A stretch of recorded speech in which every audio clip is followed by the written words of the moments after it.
Давай, начнем с гелика вот сюда. То есть до этого была проблема, мы же рассказывали, да?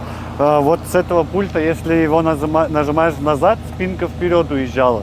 То есть нажимаешь вверх, он вниз, а вперед-назад вообще ничего не реагировало. Также починили, у него горела СРС-подушка по безопасности, заменили еще датчик присутствия пассажира вот с правой стороны, спереди. Сейчас все работает, все хорошо. И сейчас приехал Майбах с проблемой, то что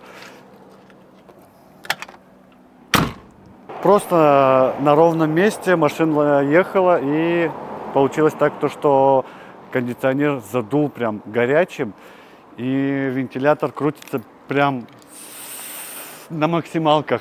Сейчас продемонстрируем это тоже.